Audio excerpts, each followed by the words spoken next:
भारत की धरती पर कुछ स्थान ऐसे हैं जहां प्रकृति आज भी अपने मूल रूप में जीवित है, जहां इंसान नहीं बल्कि जंगल के नियम चलते हैं। ऐसी एक अद्भुत और रहस्यमय जगह है काजीरंगा नेशनल पार्क। असम की हरी भरी धरती पर फैला ये जंगल सिर्फ एक पर्यटन स्थल नहीं, बल्कि ये उस संघर्ष की कहानी है जहां जीवन और मृत्यु, संरक्षण और विनाश, प्रकृति और मानव हर दिन आमने सामने होते हैं। आज की इस डॉक्यूमेंट्री में हम काजीरंगा को जानेंगे, उसकी धरती से लेकर उसके इतिहास तक, उसके जंगलों से लेकर वहां बसने वाले वन्य जीवों तक और उन चुनौतियों तक जो इस स्वर्ग को हर दिन झेलनी पड़ती हैं।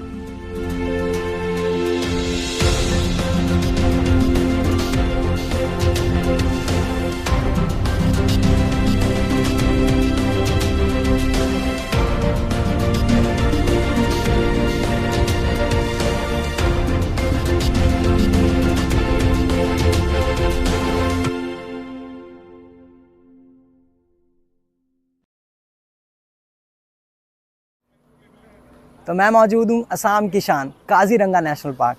एक ऐसा प्रसिद्ध नाम जो सिर्फ भारत तक ही सीमित नहीं बल्कि पूरी विश्व में प्रसिद्ध है एक वाइल्ड लाइफ फॉरेस्ट रिजर्व के लिए। ये फॉरेस्ट करीब 430 वर्ग किलोमीटर में फैला है और फेमस है एक सींग गैंडा के लिए।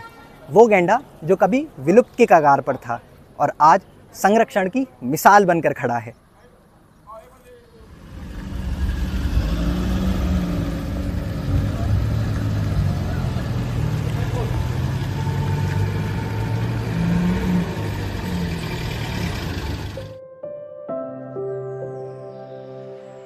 काजीरंगा का नाम लेते ही सबसे पहले जिस जीव की छवि सामने आती है वह है एक सींग वाला भारतीय गैंडा। दुनिया में पाए जाने वाले इस दुर्लभ गैंडे की लगभग 2/3 आबादी सिर्फ काजीरंगा में रहती है। लेकिन काजीरंगा सिर्फ गैंडों का घर नहीं है। यहाँ शान से विचरण करते हैं बंगाल टाइगर, एशियाई हाथी, जंगली भैंसे और दलदली हिरण। यहाँ के दलदली इलाकों में मगरमच्छ और घड़ियाल भी रहते हैं और पाए जाते हैं अजगर, कोबरा और कई दुर्लभ सांप प्रजातियां भी। पानी और जमीन के बीच का ये संतुलन काजीरंगा के इकोसिस्टम को काफी मजबूत बनाता है।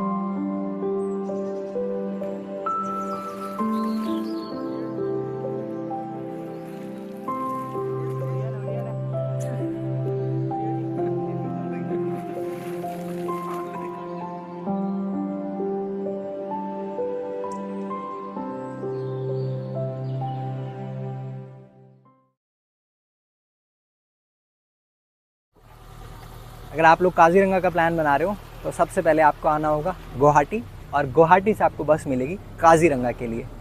काजीरंगा घूमने के लिए 2 तरीके हैं, या तो एलिफेंट सफारी और एक जीप सफारी। एलिफेंट सफारी के लिए आपको सुबह जल्दी उठना होता है जो कि सुबह 5 से 6 बजे के बीच में शुरू होती है, और जीप सफारी 2 स्लॉट में शुरू होती है, एक 7 से 11 और एक दिन में 2 बजे से शाम के 5 बजे तक।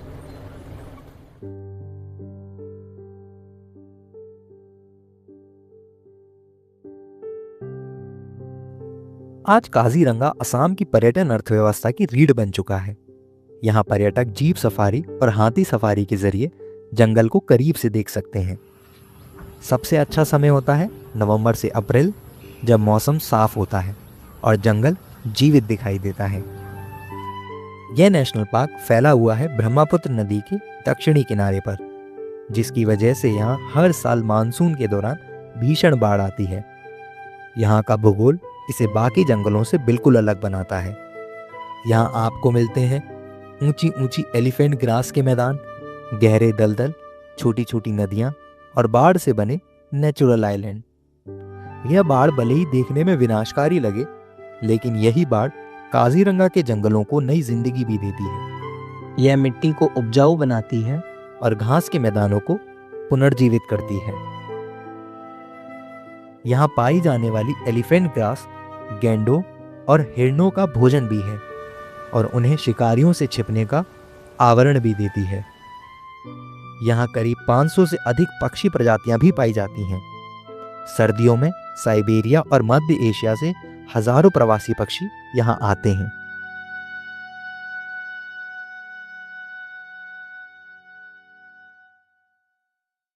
यहाँ मतलब काजीरंगा में 4 गेट है, जैसे वेस्टर्न, ईस्टर्न, बुरा पहाड़ और सेंट्रल।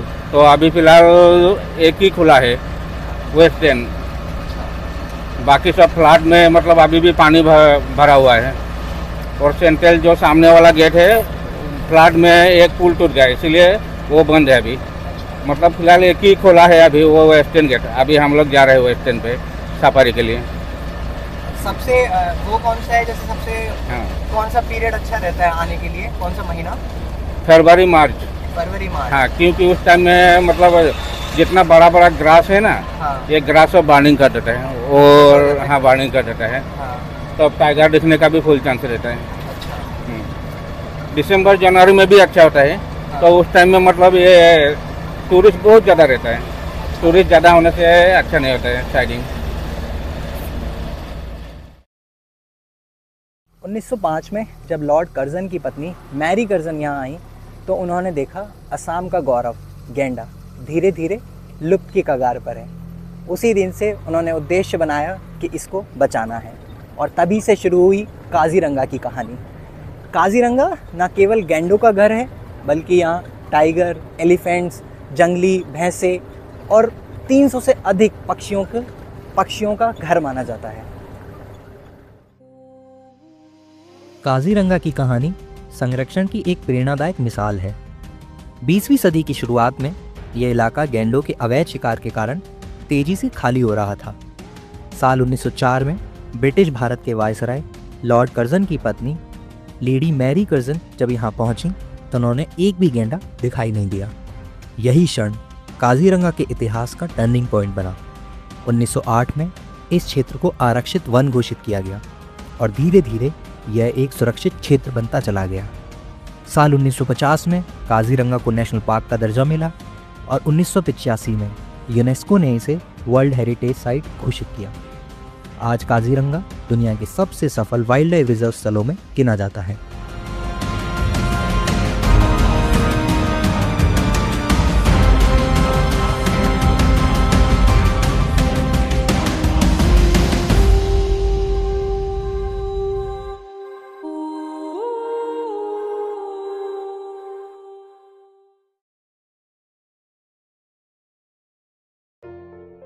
काजीरंगा जितना सुंदर है उतना ही संवेदनशील भी। अवैध शिकार आज भी सबसे बड़ी चुनौती है। हर साल बाढ़ कई जानवरों की जान ले लेती है। मानव और वन्य जीव के बीच संघर्ष बढ़ रहा है। राष्ट्रीय राजमार्ग जंगल को 2 हिस्सों में बांटता है, जिससे दुर्घटनाएं काफी होती हैं। इन सभी चुनौतियों के बावजूद काजीरंगा को बचाने के लिए लगातार प्रयास भी हो रहे हैं। वन रक्षक दिन रात जंगल की निगरानी करते हैं। ड्रोन, कैमरे और आधुनिक तकनीक शिकारियों पर नजर रखती है। स्थानीय समुदायों को संरक्षण का भागीदार भी बनाया गया है। काजीरंगा सिर्फ एक जंगल नहीं, यह एक चेतावनी है और एक उम्मीद भी। यह हमें सिखाता है कि अगर इंसान चाहे तो वह प्रकृति को बचा सकता है, लेकिन अगर हमने देर की तो यह जंगल सिर्फ इतिहास बन जाएगा। काजीरंगा की कहानी हमारी जिम्मेदारी है। तो आज हम लोगों को टाइगर तो नहीं दिखा, निराशा के साथ वापस लौटना पड़ रहा है, लेकिन बहुत कुछ सीखने को मिला। जंगल में प्रवेश करते ही जंगल ने बहुत कुछ दिखाया, बहुत कुछ समझाया, बहुत से जानवरों की लाइफस्टाइल बहुत निकट से देखने का मौका मिला। और ये सीखने को मिला कि जब प्रकृति और मनुष्य के बीच संतुलन बना रहता है तो ज़िंदगी सबसे सुंदर रूप में प्रकट होती है। तो आई होप आप लोगों को भी काफ़ी मज़ा आया होगा। मिलते हैं किसी नेक्स्ट शहर में किसी और कहानी के साथ। Thank you so much. मैं मनीष यादव साइनिंग ऑफ करते हुए।